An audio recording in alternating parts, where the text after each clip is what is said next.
level open lot that can hold 100 different plots, and we'll be there on a Wednesday morning, yet what we don't know on Saturday morning, that's soccer practice for 400 kids. And that's why we have these community meetings. What else up here? We do soil samples and all that.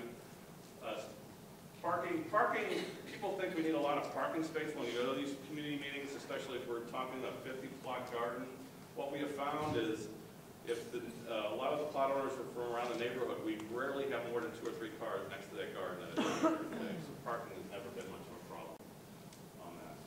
And then one of our rules, since we are a park agency, that's real important. When you are looking at getting a plot with us, when we open up a new garden, we have a raffle. And the way we do that is we take and we ask for applications. And again, this is a community garden. And one of our criteria is we try to make it so most of the renters are from the immediate community. So our first drawing out of the applications will be for 70% of people that live within a half-mile radius of that garden. Then after that, the next 30% will come from everybody that we draw from. So we will occasionally get some people, believe it or not, some people will drive about 5 or 6 miles to get some of these gardens, but we prefer that people stay within the area itself. We have to open up these gardens to all Montgomery County residents in some way or form. That's why we come up with this raffle system that way. We can't say we're coming into, like this neighborhood over here, Winding Orchard neighborhood, I'll use it as an example, and say only Winding Orchard Neighborhood Association people can go to that garden. We have to somehow open up some of those plots for Montgomery County residents. New sites for 2011, which is right now. That is actually out of Briggs Cheney. And it works. All you have to do is put the sign on the ground, walk away, and the stuff grows. New sites coming online. Park Lawn, which is right down here off of Beers Mill Avenue. I can't think of words. Next to Park Lawn Cemetery down there. We have a site going in there. Back in Philadelphia, if you go by there today, you see the site of a plumbing company. There was a building there we tore down a couple of months ago. It is now an empty site with a deer fence around it. And we're waiting for it to dry up, and soon you will see tillers in there, and that will be, there'll be vegetables in there hopefully before the end of March, if things dry up. Emory Center, we're currently working with Montgomery County Public Schools. They provided 3 sites to us for this coming year, not on school sites, but on their administrative building sites. One is up by Washington Grove area at the Emory Center. The other one is down here off of Randolph Road, Rocking Horse Center, administrative building. And then we also had offered up the Springdale administrative building off of Kent Mill Road down here. And we're not sure if we're going to go there or not. We're running out of money for deer fences at the moment. The other interesting site that we're opening up is off of King Street, downtown Silver Spring. If you go down Georgia Avenue, across from Jessup Blair Park, there's a 7-Eleven. So right back at 7-Eleven, there's an empty lot. A private developer has offered that to us for the next 5 years. Since the economy is bad, he's not going to build anything. And it is leased right now by 7-Eleven. And we just got word yesterday that the leases are finally coming back from Dallas, Texas, signed, sealed, and delivered for us to go ahead and proceed with that project. So we're going to have 30 additional plots in downtown Silver Spring very, very soon. What did I just do? I think I messed it up. That should be the end of mine.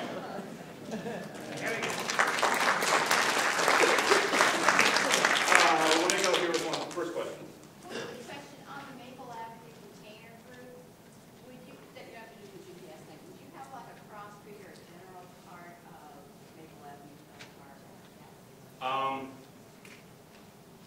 You go down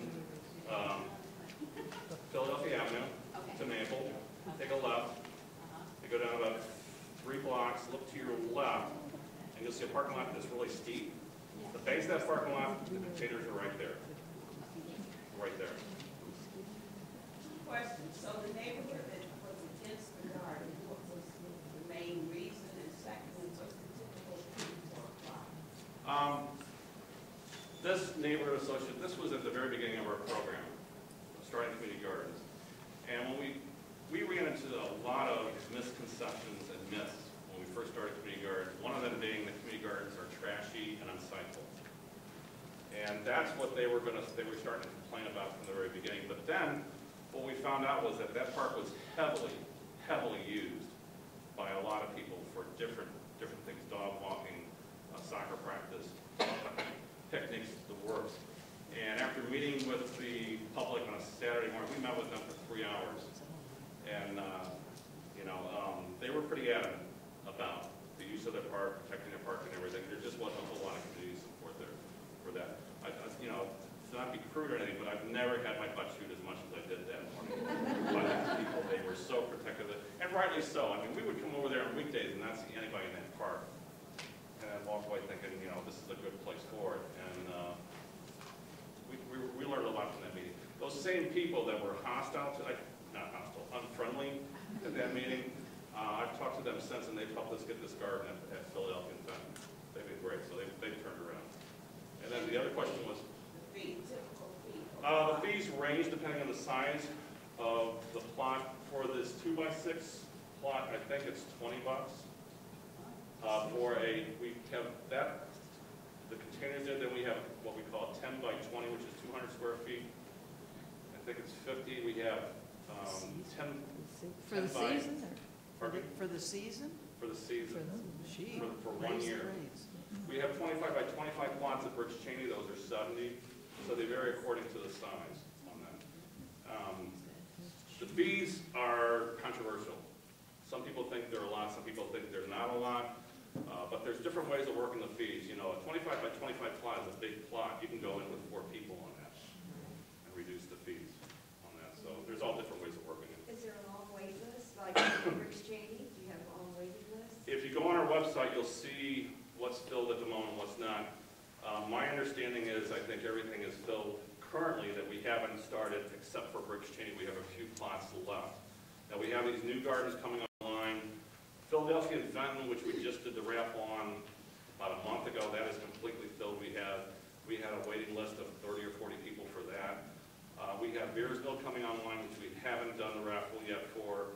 And we have the 2 school sites, which we've been waiting to get the contract finalized on that, which again should be on its way this week. We just spent some time this week negotiating some things.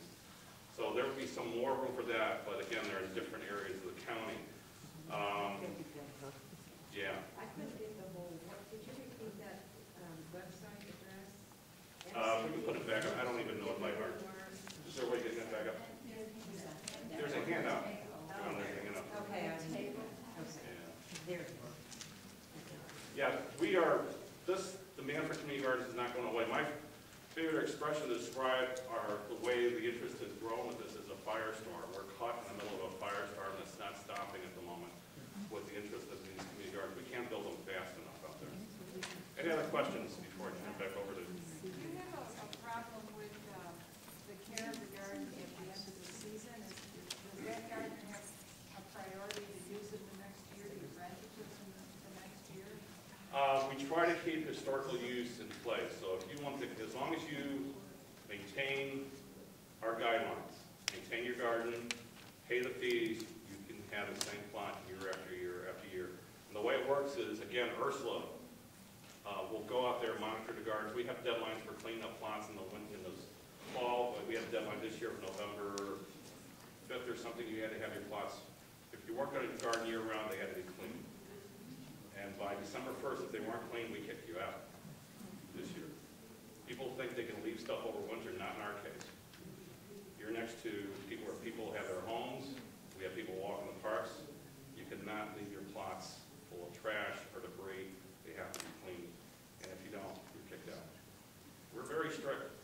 If you want to garden with us and you're sloppy, you may want to find another place.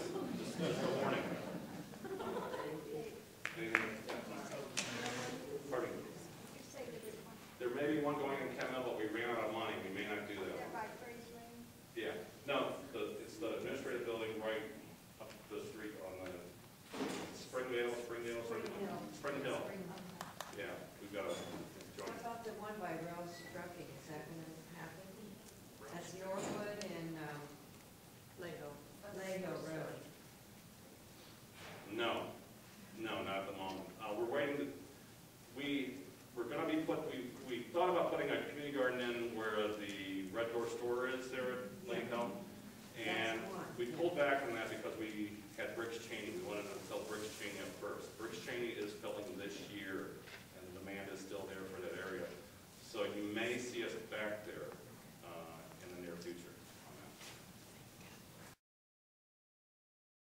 Well, I'm Erin. Nice to meet you all. First of all, let me say, as a total fan of Brookside Gardens, I really appreciate all of your volunteer work here. It's just, gosh, what a wonderful place, huh?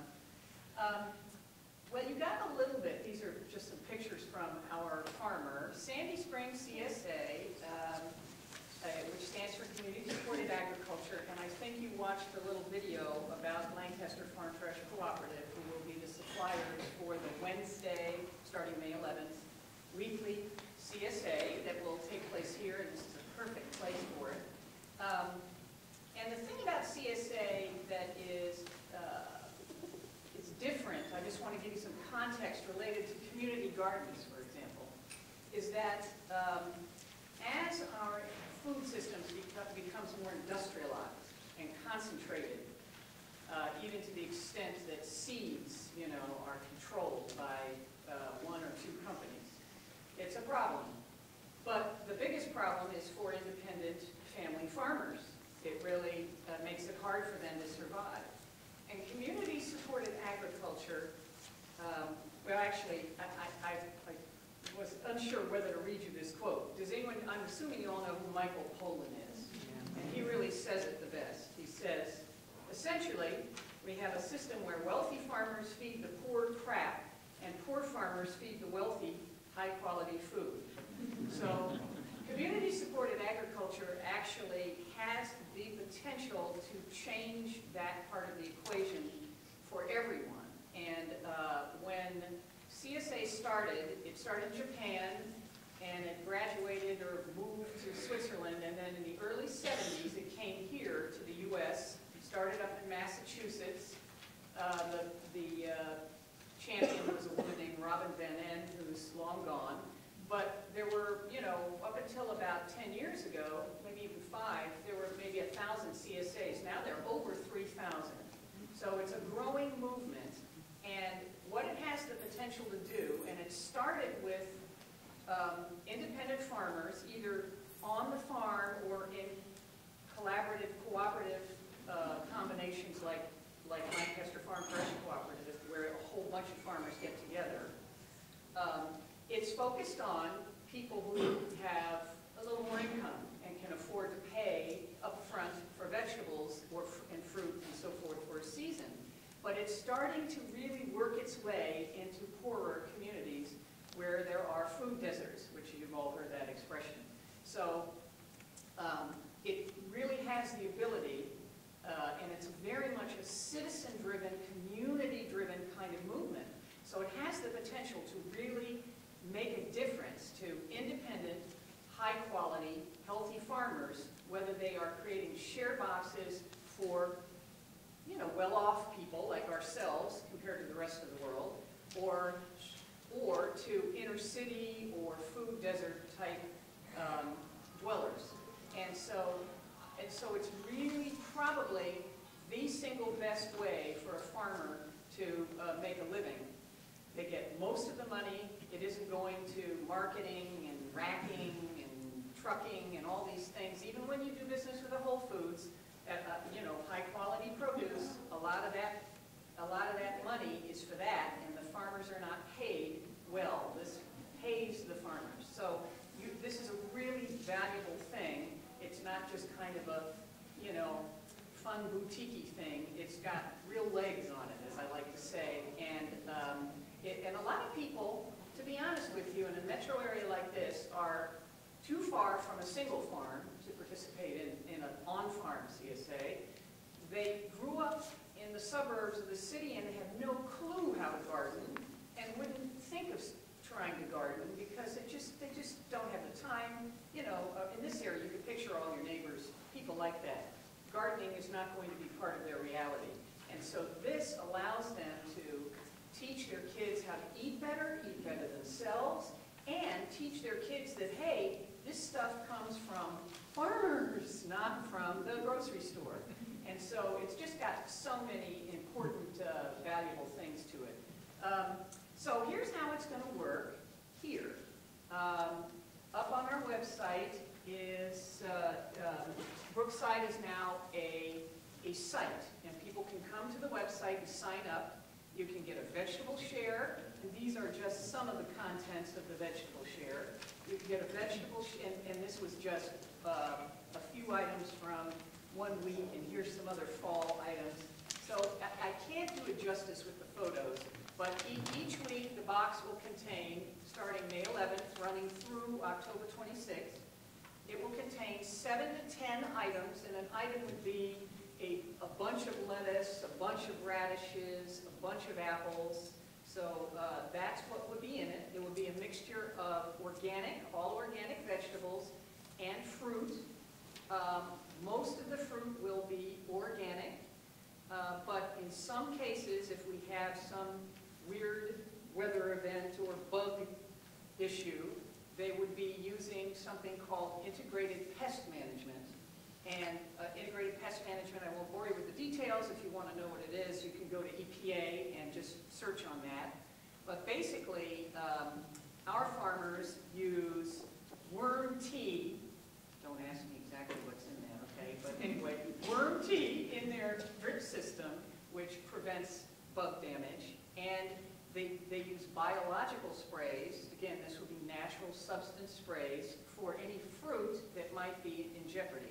So if you go to our website, you can see every fruit you can think of to grow in this climate, in this region, will be provided. And all the vegetables that you can grow in this region, you know, you won't get pineapples and you won't get avocados, but you probably know that because you're all gardeners, but some people don't. So we tell people. But on our website, it describes what you can expect throughout the season. And the produce is incredibly high quality. And what allows them to do such a great job is being cooperative, because there are, well, in the video you saw, there were only 40. That was made for Whole Foods a few years back.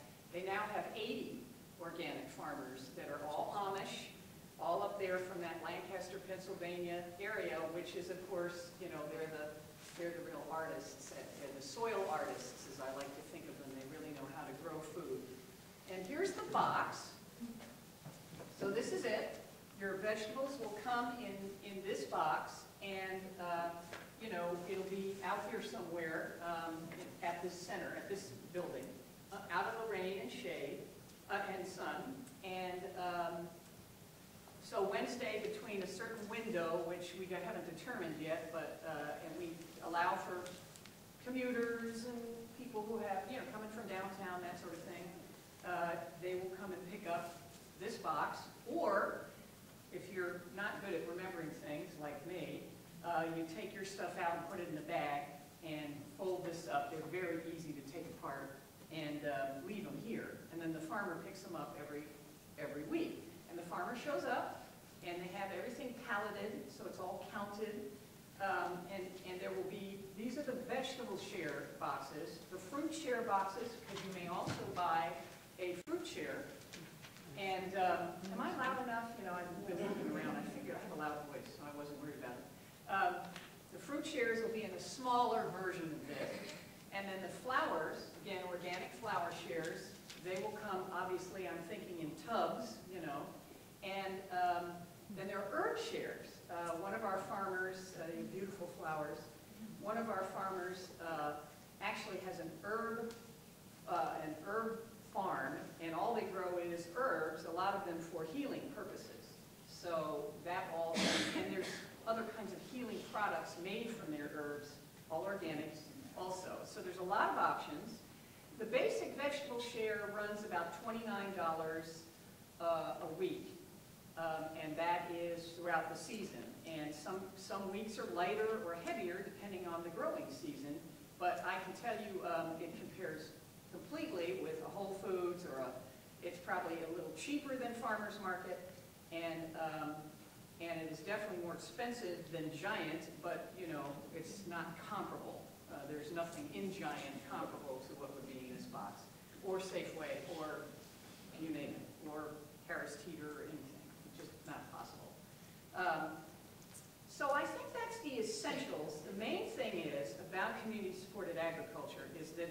it works because of the community part. So for those of you who want to do this, because you don't any longer want to maintain a big garden plot, it's a wonderful thing. If you are a 1 or 2 person household and you feel like, wow, I can't eat all this stuff, share with a neighbor. That we have a lot of people. We don't sell half shares because the logistics are too complicated from up there in Lancaster. We have 14, 15 sites. We got lots of trucks running. It's too complicated to sell half shares, but we encourage people to, you know, share with neighbors, and you can either, you know, switch weeks, or you can work it out together. You know, you take one home, and then the neighbor comes to you, or you, the friend or the relative, or however you want to do it. We ask you to spread the word, because we have to have a minimum to ensure, you know, that the program go forward. And so tell everybody you know. It's all really, this is a word of mouth thing. This is not something you advertise, you know, and it's the value to the earth and to the farmers and to the sustainability of high quality food. It's a really important thing to support and make a commitment to. So I'm hoping all of you great earth appreciators and great gardeners will help spread the word. Even if you don't personally participate, I'm sure you can think of a bunch of people who are helpless when they go outside, that they would enjoy the benefits of this. So let me answer any questions you might have. Yes, ma'am. Can you give us a pricing on fruit share, herb share? Yeah, I can't probably break it down, but the fruit share is $190 for 20 weeks, because it starts later. The flower shares, I can't remember, honestly. If you just go to Sandy Springs CSA and go to the join page, it's all there with the details of exactly what and when and how long. They come different weeks because of growing and climate, whereas we can start the vegetables on May 11th. We can't start the fruit or the flowers until a little later on. So that much I can tell you. I just can't remember how it breaks out weekly. Sorry. Thank you very much. Yes, ma'am. So it sounds to me like you have to buy a share for the whole season. Oh, There yes. are no like partial shares for a month. No. It is and let me tell you why this is the underlying foundation of the CSA principle. This way, you pay up front. Now, we do have a payment plan, so just so you know, because you know this can be expensive if you look at it just as the upfront costs. And so a basic vegetable share is $742. However, that money goes to the farmer. So now the farmer has the ability to plan, to purchase advanced equipment and seed and grow up front without going, gee, I wonder how we'll do at the farmers markets this year. They don't know. They don't, and wholesale, I wonder if Whole Foods will take all our blah blah this year. They don't know. This allows them to really have a stable income base. So that's the reason we pay up front. With the payment plan, you know, you can break it into parts, so it makes it more doable. And then the farmer gets that money up front as it comes. Yes. 2 questions. One, how much does a weekly supply generally feed? I mean, we're talking about that. I mean, that's one question. And the second, what's the sign-up time? There must be a limit on. Well, basically, you can keep signing up. I mean, by May 1, we'll have to cut it off so that by May 11, we can plan for the number of shares to go in the trucks, etc. And it's fair. I mean, you can just imagine the logistical details in this. You know, 25 fruit shares here, 30 here, 100 vegetable shares. Anyway, they have a big a sort and pack-up operation in, I think it's pronounced Eola, Pennsylvania, which is near Lancaster. So we're going up there next week, and we're very excited to see it because I think it'll be amazing to watch how they do this. You know, I certainly wouldn't be able to keep it all straight. But, so I would say it just depends on your eating habits, and I'll explain how we help you with that. We say that 2 kids, 2 adults, if you are not vegetarian. If you are vegetarian, 2 people can probably go through a box in a week. If you do not cook, it'll be a little more challenging. However, here's how we prepare you. On the Friday before, you get a list from our coordinator up there of everything that will be in the box, or what they have, everything they've ordered from the various farmers. And you'll see that from, Somebody Organics, you're getting a certain amount of lettuce or certain mushrooms, or so you can see what's been ordered. Then on Wednesday, you will get a confirming email that tells you exactly what was delivered in the box. We also post it on site in case you don't like to read anything on the web. The other thing I will do each week is to provide a menu plan for the week, which will basically say how to use everything in the box this week. And then I will explain to everybody. So if you don't know how to cook at all, you could actually do something now, because, and some people who really don't know how to cook or don't like to cook, they just chop the stuff up. I mean, if you're one of these raw food people, this is if you died and gone to heaven. But if you're not a raw food person, and I'm not, it's good to know how to use everything. And some of the stuff we get, like Romanesque cauliflower. If any of you know what that looks like. Looks like a bunch of green Christmas trees in a little, it's a cauliflower. And every year people go, what is that? My favorite story is about 4 years ago, 5, I don't know. We've been doing this since 2002. And just so you're wondering who I am, I'm not a farmer. I act as the middleman between these great farmers and everybody in the metro area, because they can't do the marketing from up there as effectively as I can, because I can drive to the neighborhood and see what the garage looks like, and if somebody could actually post a site. Anyway, I had a judge one year, and she came to me. I happened to be at the site, and she's like, what is that? I said, it's okay. It's just some greens. They won't hurt you, I promise. And it was so cute, but she was doing it, She was giving it a go. And we very rare, our renewal rate each year is about 65%. And that is really good, because what it means is that, because a lot of people are new, and they hang in there. So we're really, really pleased with how this has grown. We started with 25 in 2002, and I don't know, this year we'll have 450 shares, at least. So it's coming along, and it happens to be one of my personal missions, but it's also just a very gratifying experience. Any other questions? So you're putting the recipes in the box? No, that's too much paper for the environmentalist in me, but they're on the website, and you get emails and on the web. So. I'm assuming you have a cap as to how many you can take. Well, then why would we want to advertise? Because then we get less each week. If you have more people to give them out to. Oh, no. Every share box is exactly the same. If you have 50 shares here, 100 shares, every box is the same. These farmers have huge capacity, because it's a big collective. This is 80 organic farmers.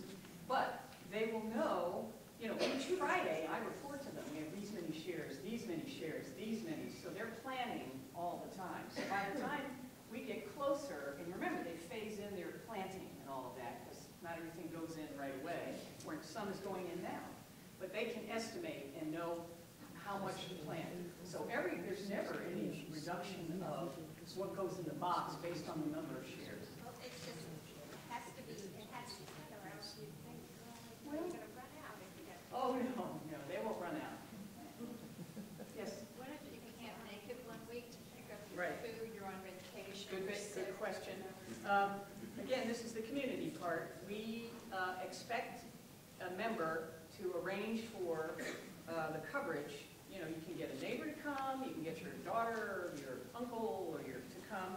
And if you forget, or you're in a business meeting downtown and you're stuck and you just can't get there, it gets donated. So the shares that are not claimed, and Jared and team will decide, exactly how to divvy all that up. But those shares are donated to needy people or somebody who just needs a break.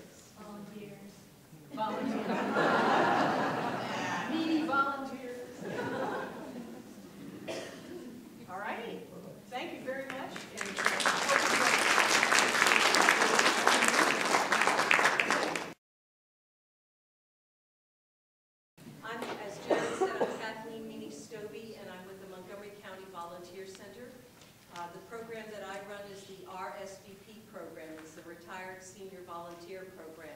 Who in here is already in RSVP? I know at least one, two, oh, I see all those faces. Hello. RSVP is a federal program that's run by the Corporation for National and Community Service, which is getting a lot of attention these days because it's one of the programs that's up there for cutting. But in any event, one of the programs they run is called Senior Corps, and one of the programs of Senior Corps is RSVP. So you've got all that. We don't like to call ourselves the Retired and Senior Volunteer Program anymore because seniors, nobody's a senior and nobody's retired. So we're going with the AARP kind of thing, RSVP, don't ask me what it stands for. We call it an invitation to serve. So you have to be 55 or better to join. So come back in a few years. I don't see anybody who's knows. Okay, got all the jokes out of the way. It's free to join. All you have to do is fill out one piece of paper that's two-sided. I know you want one more piece of paper.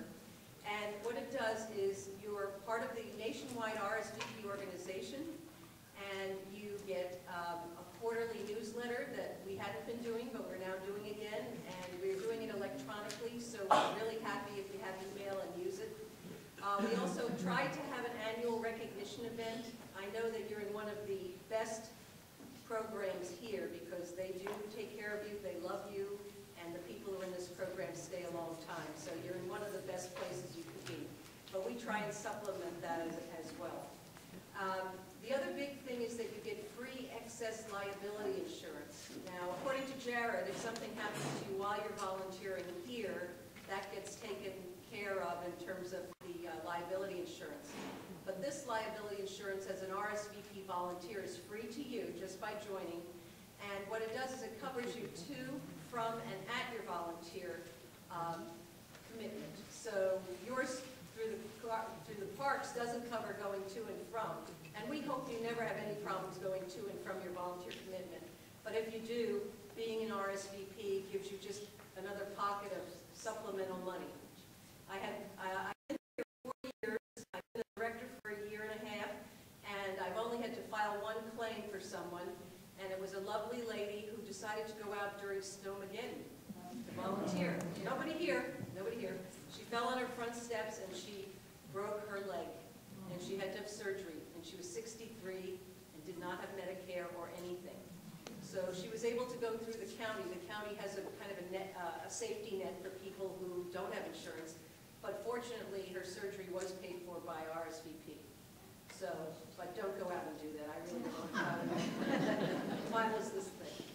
Anyway, the other thing that RSVP does is, this is one of our RSVP, what we call stations, meaning a nonprofit organization who actively seeks out and nurtures and cultivates senior volunteers. We have about 50 others, such as Holy Cross Hospital, some of the Meals on Wheels programs, Tacoma Park, Wheaton, and Rockville.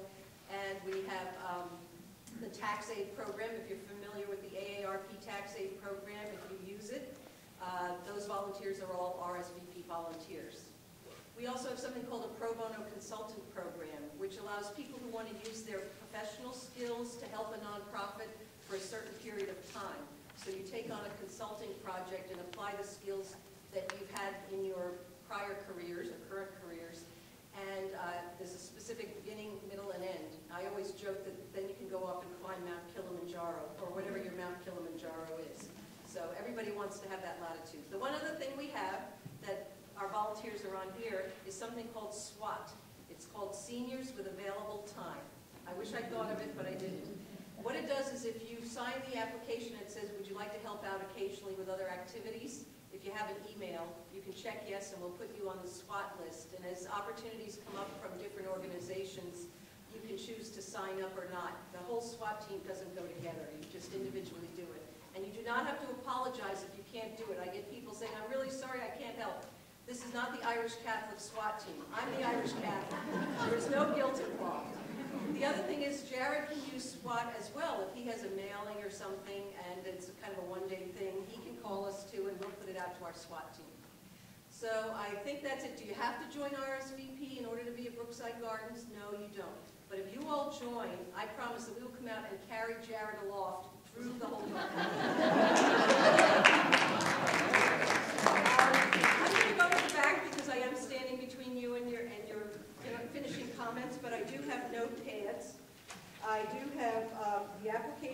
back there. It's in a really glossy brochure. We did not pay for this. This is for the Corporation for National Community Service, your federal dollars at work. We can't afford to do that anymore. So the paperwork is in here, one front and back, and you can just return it to Jared, and I'll make sure I pick it up from him.